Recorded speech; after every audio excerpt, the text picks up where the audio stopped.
Some moments don't break you slowly. They snap something inside you in one breath. When the person you love looks you in the eye and asks for something that strips away loyalty, safety, and every promise you built together, you feel your chest hollow out. You start questioning your worth, your place, your role in your own marriage. You wonder when you stopped being enough, when someone else earned a place in her heart you thought was yours alone. And when she asked me to share what was meant for two, my silence said everything, not out of confusion, out of clarity. Some lines end a marriage the second they're crossed. But before I tell you what happened that day, don't forget to subscribe, leave a like, and share your thoughts in the comments. You think you know your limits until the person you trust asks you to erase them. I walked farther into the living room, slow steps on the hardwood floor, each one echoing louder than her voice. She stood near the couch, twisting her fingers, her breath uneven. She didn't look at me at first. She stared at the wall like the words were written there, waiting for her to pick the right ones. "Say it again," I said, even though I'd heard every syllable. She lifted her eyes. "I want him to join us in our relationship." My chest tightened, not with confusion, with clarity, a kind of clarity sharp enough to hurt. "This is a joke," I said. "No," she whispered. "It's not." I studied her face. Her cheeks flushed. Her lips trembled. She looked afraid and excited at the same time. A dangerous mix. A guilty mix. "You want another man in our marriage," I said. "He's not just another man," she replied. "He's my closest friend. You know that." "Your closest friend," I repeated, letting the words settle between us. "The same man you hide conversations with? The same man you text late at night?" She flinched. "I don't hide anything. You just don't understand our connection." "Connection?" I said. "So that's what we're calling it now." She took a breath. "He understands parts of me you haven't seen in years. He listens.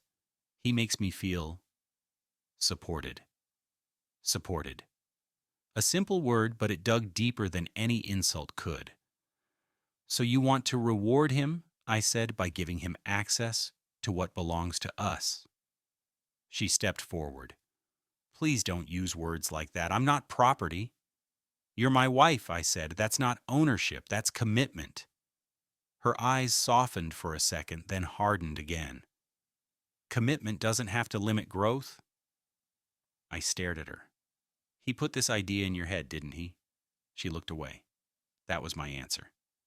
"He said it would help us," she whispered.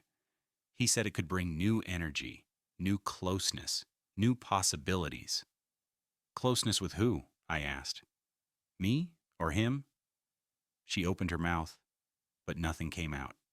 The silence told the truth she refused to say aloud. She wanted him. She wanted something she never asked me for. Something she kept tucked away behind laughter, behind inside jokes, behind every message she locked with a password she wouldn't share. "When did this start?" I asked. "A few months ago," she said. "We were talking, and he mentioned the idea. At first I didn't think about it. Then I did." "And you didn't stop yourself." "I wanted to explore it. With him." She swallowed hard. "I wanted to see if you would understand." "Why would I understand you wanting to bring another man into our home?" She looked at me with desperate eyes. "Because you love me. Because we've grown apart. Because things feel stale between us." "So instead of talking to me," I said, "you talked to him."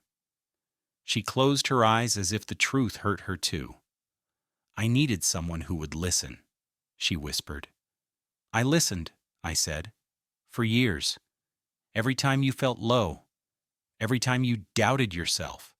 Every time life weighed on you. But you stopped listening to the parts of me that changed," she said. "I'm not the same person I was when we married." "And instead of growing with me," I said, "you grew away from me." Her breath hitched. "I didn't mean to hurt you." You didn't mean to? I stepped closer, lowering my voice. You stood in front of me and asked me to share you. You didn't slip. You didn't trip. You chose this moment. You chose him. She shook her head, tears forming. I chose honesty. No, I said. You chose an excuse to justify what you already wanted. She turned her back to me, hands pressed to her forehead. I don't know what I want anymore. That's the first honest thing you've said. She let out a shaky exhale. I thought you might be open to it. I thought maybe we could keep the peace. Peace? I echoed. You thought I'd smile and nod while you handed another man the intimacy we built? She turned back around. Her tears had started to fall. I was scared you'd leave if I spoke the truth, she whispered. And you expected me to stay after hearing it? She didn't answer. I walked past her toward the hallway. She followed me in small steps. Where are you going? She asked. Away from this, I said. We haven't finished talking. Yes, I said, we have. She grabbed my arm, grip weak but desperate. Please don't go. Let's slow down. Let's think. I pulled my arm free. You already thought. Long before tonight.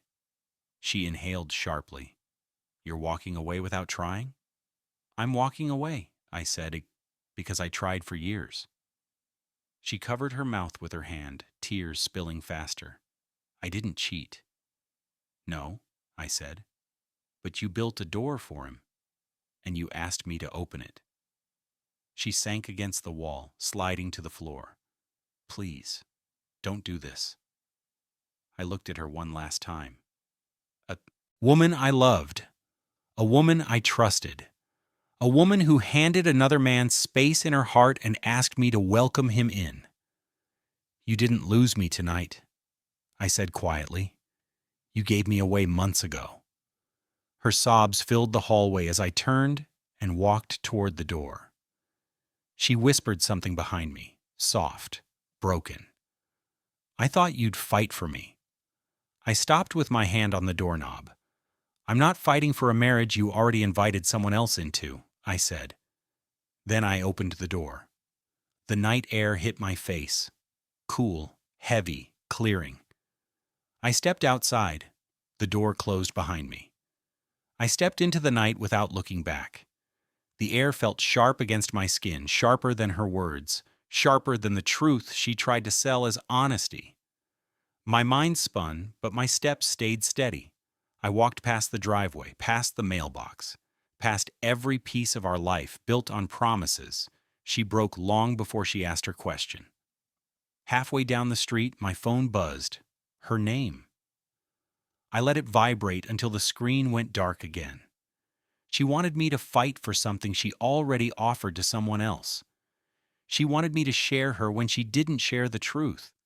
She wanted freedom without consequence, expansion without sacrifice, connection without loyalty. A strange mix of hunger and fear drove her choices, but they didn't change the reality waiting inside our home. I reached the corner and stopped under the streetlight. The glow washed over the pavement with a lonely glare. For the first time, I allowed the anger to surface. Not rage, not violence. A slow, steady burn born from disappointment and clarity. She didn't come to me lost. She came to me rehearsed. She came with a plan, hoping for permission. My phone buzzed again. Her, please, come back. We can talk. I stared at the message. Talk? She wanted a debate, a negotiation, a way to bend truth into something painless. But marriage doesn't survive on bargains, arranged with another man waiting in the wings. Another message followed. Her, I'm scared. Please don't leave me out here like this. I typed nothing. She stayed silent for a minute, then, her. He told me you wouldn't understand. He said you'd walk away. That line said everything. This wasn't only her idea. He planted seeds. He watered them. He shaped her doubts while presenting himself as the safe choice. He convinced her she needed more. While she lacked the courage to ask herself why, footsteps echoed behind me, light, hesitant. She approached slowly, arms wrapped around her body as if she tried to hold herself together. "Please stop," she said, breath shaking. I turned slightly enough to see her without stepping closer. Her face was blotched with tears. Her hands trembled. She looked smaller than I'd ever seen her. "You left without a word," she whispered. "I left before I said things we couldn't recover from." She swallowed. "I didn't mean to push you away." "You didn't push me away," I said. "You replaced me." She flinched. "I never slept with him. You asked to bring him into our marriage." Her arms tightened around her ribs. "I messed up, I know. But I didn't know how far gone I was until I saw your face. You saw a line you crossed." She stepped closer, shoes scraping the sidewalk. "I thought you might explore something new with me. I thought we could expand together." "You wanted him," I said. "Not something new. Him." She dropped her gaze. Her silence confirmed everything. She wanted his attention, his validation, his energy. She wanted what he made her feel, not what he offered, because he didn't offer anything real. "Did he know you'd talk to me tonight?" I asked. A small hesitation gave away the truth before she spoke. "Yes." "How did he react?" "He said you'd get defensive. He said you'd leave. He said this might be the moment. I understand we're not working." "He prepared you," I said. "He gave me confidence to speak," she said. "No," I replied. "He coached you." She blinked fast. "I don't want him to influence me anymore. I want you, us." "You want me until he offers something you crave again." She shook her head. "No, I'm here. I'm choosing you." "You're choosing whatever keeps you from feeling alone," I said. "Tonight it's me. Tomorrow it might be him again." Her face tightened with panic. "I won't let that happen." "You already did." She took another step forward, voice thin. "Then help me fix it." "You didn't trip," I said. "You walked straight toward temptation because it felt easier than facing what we lost." "What did we lose?" she whispered. "Connection, trust, effort, honesty." A tear slipped down her cheek. "I miss us." "You miss the idea of us." "No," she said quickly. "I miss when you looked at me like I mattered." "You mattered," I said. "But attention isn't ownership." You twisted silence into rejection. Her lips trembled. "He listened." I nodded slowly. "He listened because he wanted you. I listened because I loved you." She covered her mouth. Pain shot across her expression. "I don't want to lose you." "You already risked it," I said, without telling me why. "I felt invisible." "And instead of telling me," I said, "you told him." She shook her head. "I didn't know how to talk to you." "You talked to him?" "That's different." "No," I said, "it's worse." She stepped close enough for her voice to soften. "Please don't leave me. Tell me what to do. Tell me how to fix this." I stared at her. She trembled. She waited for direction because she wanted a quick solution, not the work required to rebuild something she fractured. "You need to end it," I said. "It wasn't an affair." "You need to end it," I repeated. She nodded fast. "I will. I'll block him. I'll delete everything. I'll never speak to him again." "That's your choice," I said. "Not a promise to me. A decision for yourself." She wiped her face. "I choose us." I stepped back. "Then show me, not tonight, not with panic in your voice. Show me with actions that last longer than fear." Her breath caught. "Are you coming home?" "Not yet." Her shoulders fell. "Where are you going?" "Somewhere I can breathe." She reached for my hand but stopped before touching me. "Please, don't disappear." "I'm not disappearing," I said. "But I won't stand beside you until you show me you've closed the door you tried to open."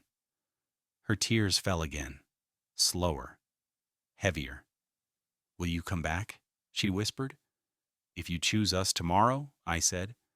"The same way you claim you choose us tonight." I walked past her. She didn't follow this time.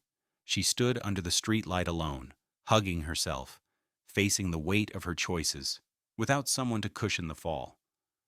I walked until the street curved out of sight. Her figure faded behind me, small under the street light, swallowed by a truth she tried to rewrite, too late. My steps slowed only when the tension in my chest loosened enough for breath to feel normal again. The night air steadied me. Distance steadied me. I needed space from her voice, her tears, her panic. She wasn't the victim. She was the one who cracked the foundation. I sat on a bench near the small playground 2 blocks away. The swings moved softly in the wind. I watched the chains sway. Slow. Quiet. My hands rested on my knees, while my thoughts settled in a heavy mix of pain and clarity. She didn't stumble into temptation. She walked. She talked. She planned. She explored. And then she asked me to approve her direction. My phone buzzed again. I didn't look. A few minutes later, footsteps approached from the sidewalk. I didn't turn until the figure stopped near the bench, her best friend, the man she defended with soft words and half-truths. He stood with his hands in his jacket pockets, face calm, eyes too sure for someone who shattered a marriage from the outside. "I figured you'd be here," he said. I didn't respond. He stepped closer. "She texted me, said you left." I kept my gaze on the empty swings. "She's confused." "No," he replied. "She's overwhelmed?" "That's different." The confidence in his tone stirred something sharp in me. He spoke like he understood her better, like he held answers I couldn't see. "You talked her into this," I said. "I didn't push her," he replied. "She came to me." She opened up. She shared things she didn't know how to express to you. She shared things she should have said to me first. He shrugged.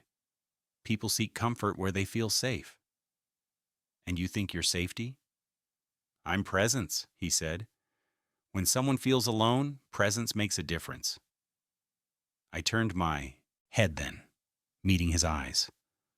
"Presence doesn't give you permission." He smiled faintly. "I didn't take anything from you. She gave me access." My jaw tightened. "That's not something to be proud of." He studied me for a long moment. "She's scared you won't come back. She's scared she ruined everything." "She did." "She didn't cheat." "She asked to bring you into our marriage," I said. "That's worse." He didn't argue. He sat on the far end of the bench, not close, but close enough to be insulting. "She's lost," he said softly. "I know you're hurt. I don't blame you for leaving, but she needs a chance to fix this." "A chance she didn't give me," I said. "She didn't know how to tell you how disconnected she felt." "She told you," he nodded, "because I listened without judgment." "You listened because you wanted her." He didn't deny it. "I care about her. I won't apologize for that." "You encouraged her to break her vows." "No," he said. "I encouraged her to speak her truth. If that truth hurt you, it hurt because it was real." I turned away, refusing to let his voice reach deeper. He continued, "You walked out because the idea upset you. But did you ever stop to think about why she wanted it?" "I know why she wanted it," I said. "She wanted more attention, more excitement. She wanted to feel desired again." "That's not a betrayal," he replied. "That's human." "It becomes betrayal when she goes to someone else to fill the gap." His voice softened. "Then fill it again. Before she decides the gap defines the marriage." I stood from the bench. "You don't get to define anything in my marriage." He rose with me. "I'm not your enemy." "You're the wedge she let in." He sighed. "So what now?" You end everything? I set boundaries, I said, strong ones. And if she crosses them, then it's over. He nodded slowly. Fair. I stepped away from him. He called after me. She loves you, even now. I didn't respond. As I walked, the streetlights stretched across the pavement in long, pale shapes. My phone buzzed again.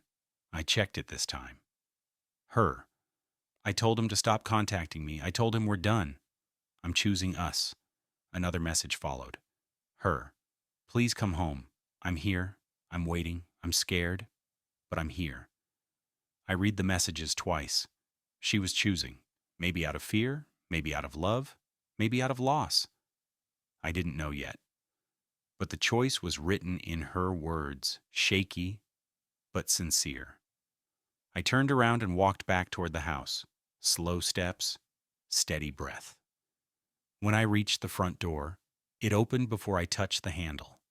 She stood there, eyes swollen, hands clasped, shoulders trembling. You came back? She whispered. I came to talk. Relief crashed through her posture. She stepped aside so I could enter. The moment the door closed, she reached for my sleeves but stopped before touching me. I'm sorry, she said, for everything. For asking something selfish, for hurting you, for making you feel replaceable. I looked at her. She waited, shaking. A woman who wanted redemption, but didn't know how to earn it yet. You don't fix this with tears, I said, or fear, or promises made in panic. She nodded quickly. I know. You fix it with truth. She nodded again. I'll give you all of it. And boundaries. Anything you say? And distance from him. Permanent. She swallowed hard. Done. Her commitment came out soft but firm, not forced, not coached, chosen. I stepped closer until we stood face to face. Why did you ask me that question? I asked. The real reason? She inhaled shakily. Because I felt empty. I wanted someone to see me, need me, want me. And he made me feel seen again, and I hated myself for liking it. I held her gaze. No judgment, only truth. You go to him again, I said, and we end. I won't. You lie again, I continued, and we end. I won't. You hide anything from me again, and we end. She breathed out slowly. I understand. We rebuild, I said, slow. Careful, honest, she nodded. I want that. I want you. A long silence followed. Then she stepped into me, her forehead resting against my chest, her tears warm through my shirt. I'm choosing us, she whispered, every day, starting now. I wrapped my arms around her. Not forgiveness, not yet, but the first small step towards something we might rebuild together. Thank you for following this story. A new tale of broken trust, fresh starts, and hard choices arrives next. For early access and bonus episodes, check the free download linked through the channel.